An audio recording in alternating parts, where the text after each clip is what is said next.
Selamat datang kembali di channel Cekku Berbagi Ilmu. Pada kesempatan kali ini Cekku mau berbagi tentang pembayaran internasional. Oke ya, semoga nanti bermanfaat apa yang Cekku sampaikan ini. Mari kita pelajari bersama apa itu pembayaran internasional untuk menambah wawasan dan keilmuan kita.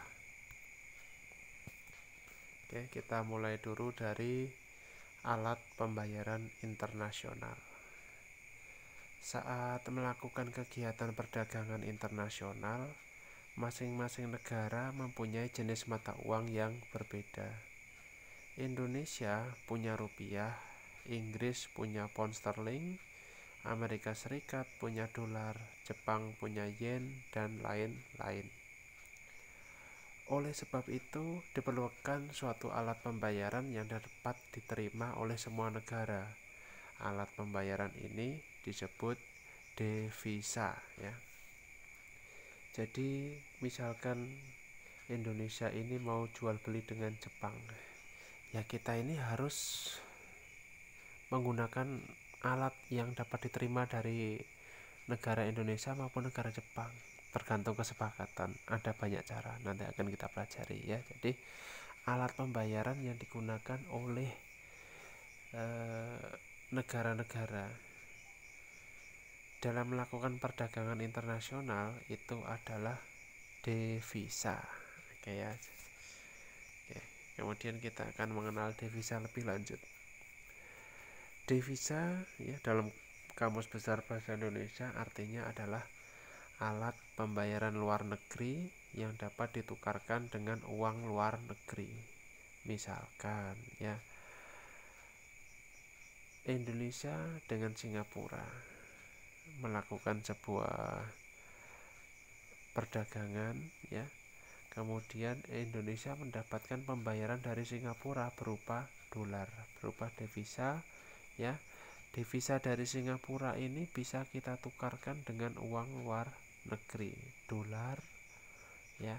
Atau kalau kita dengan Jepang ya kita tukarkan dengan yen dan lain sebagainya. Nah, begitulah. Itu arti dari devisa.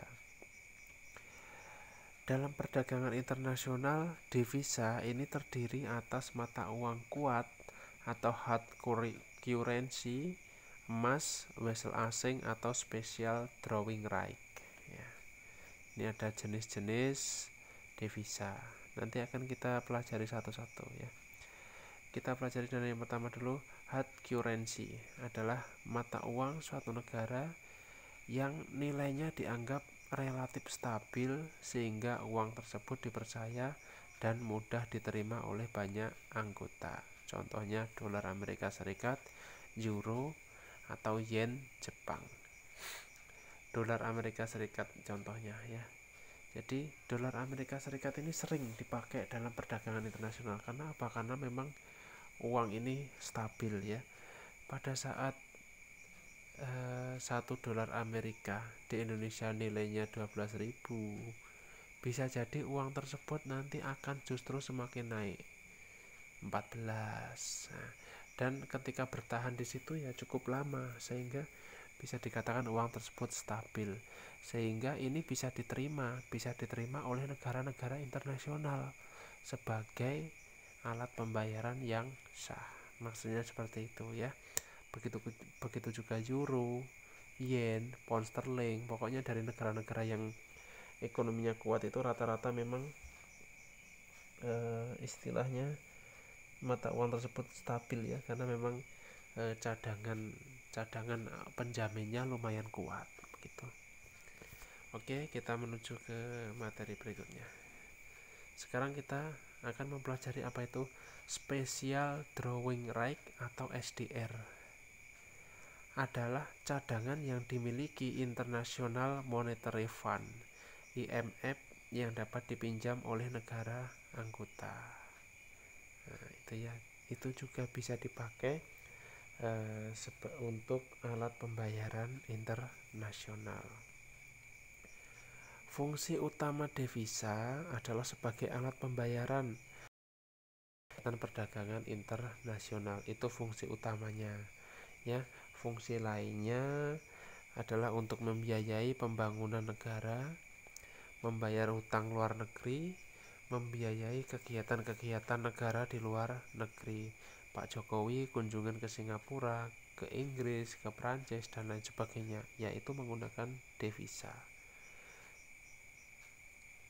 Oke, sekarang kita membahas apa itu sumber devisa ya. Dari mana sumber devisa Indonesia? Oke. Devisa negara dapat diperoleh dari beberapa kegiatan berikut ini. Ya, yang pertama dari hasil penjualan barang atau jasa ke luar negeri, ekspor barang atau jasa ya. Ekspor ya yang mendapatkan devisa itu, kalau kita impor itu justru mengeluarkan. Kemudian kegiatan pariwisata, oke. Kita mempunyai Bali, destinasi yang banyak diminati oleh wisatawan mancanegara. Ketika mereka datang ke sini ya kita mendapatkan devisa, artinya kegiatan pariwisata tersebut juga menghasilkan devisa. Kemudian investasi ke luar negeri dan investasi modal asing. Kita berinvestasi ke Singapura, ke bisnisnya Singapura, misalkan kita masuk ke sana 1 triliun, ya sudah, nanti kita mendapatkan investasi, hasil dari investasi tersebut berupa devisa dan itu masuk ke negara kita ya. Nah, begitu juga investasi modal asing.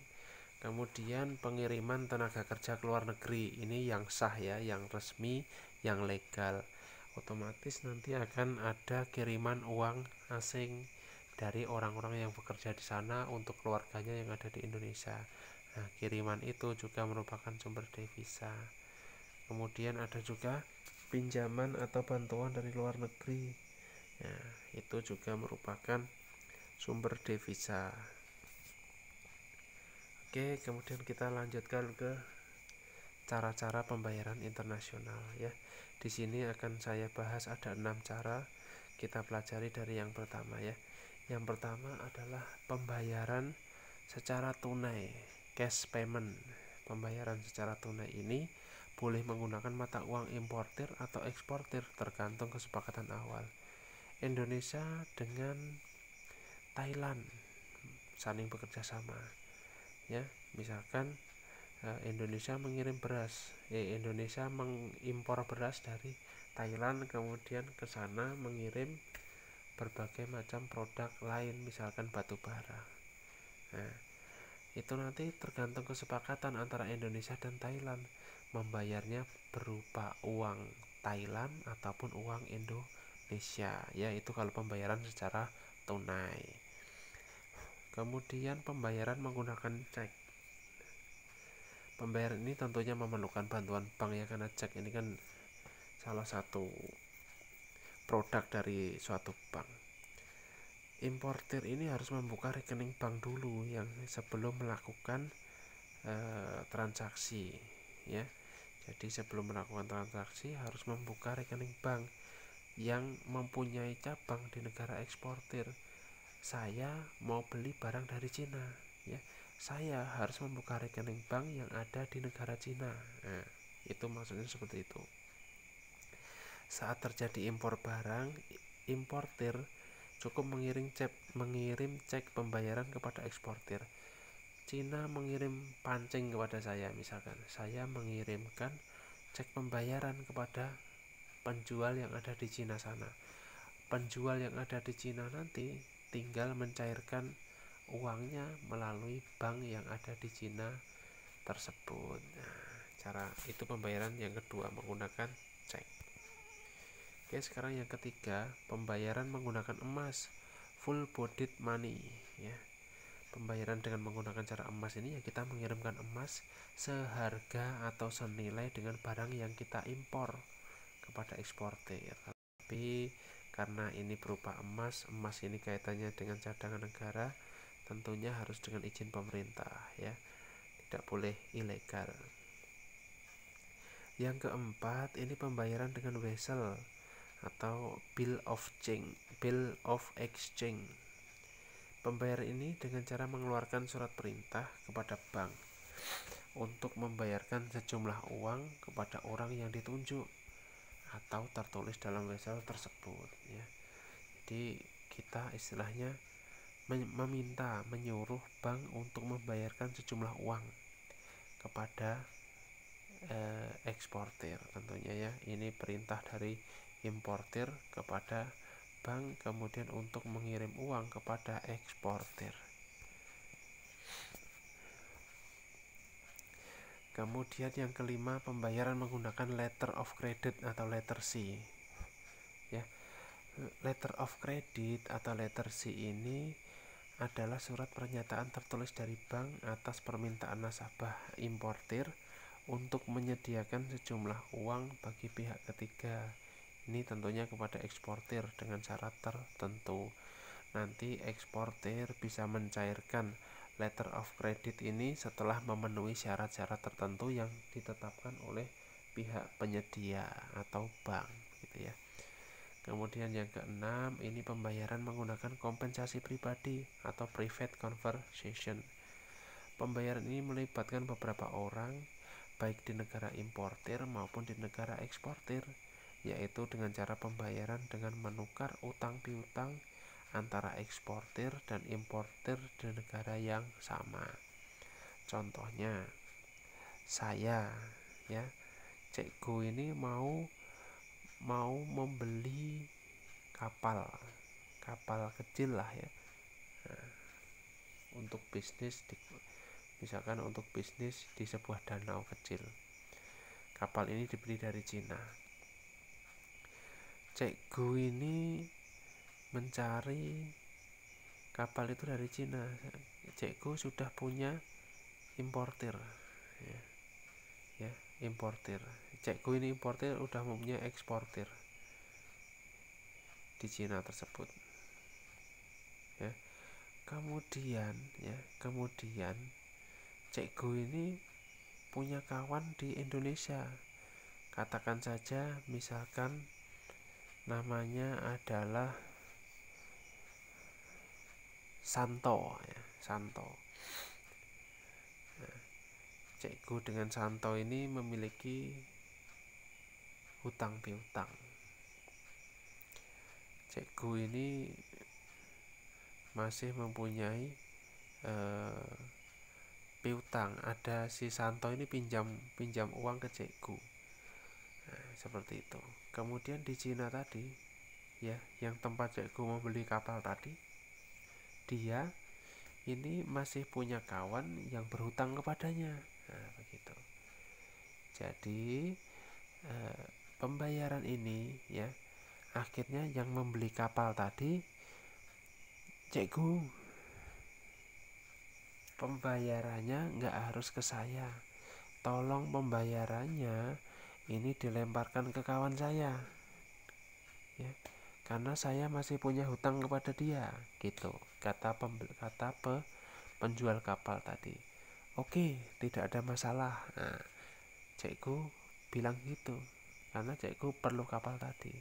Cekgu tidak ada masalah. Oke, siapa orang itu, harus dibayar kemana? Nah, misalkan di sana namanya ya Acung ya. Nah, Pak Acung tadi ya, Koh Acung tadi harus memiliki rekening yang bisa Cekgu transfer dari sini. Oke, dia udah memberikan rekening, akhirnya dikirim ke Cekgu. Cekgu tadi meminta Santo dengan kesepakatan antara Koh Acung dengan pemilik kapal tadi, bahwa hutang yang dari Cekgu ini pembayarannya nanti akan diurus Santo karena Santo masih memiliki hutang kepada Cekgu. Nah, akhirnya Santo melakukan pembayaran ke rekening Koh Acung tadi, seperti itu. Itu pembayaran menggunakan kompensasi pribadi atau private conversation. Itu dilakukan melibatkan beberapa orang ya. Jadi ada importir, ada eksportir, minimal ada dari masing-masing negara ada satu importir dan satu eksportir. Nah, seperti itu. Oke ya. Itu cara-cara pembayaran internasional. Oke, semoga bermanfaat ya. Please subscribe dan nyalakan notifikasinya agar tidak ketinggalan materi berikutnya yang akan dibagi oleh Cikgu Berbagi Ilmu. Sampai di sini dulu, terima kasih banyak.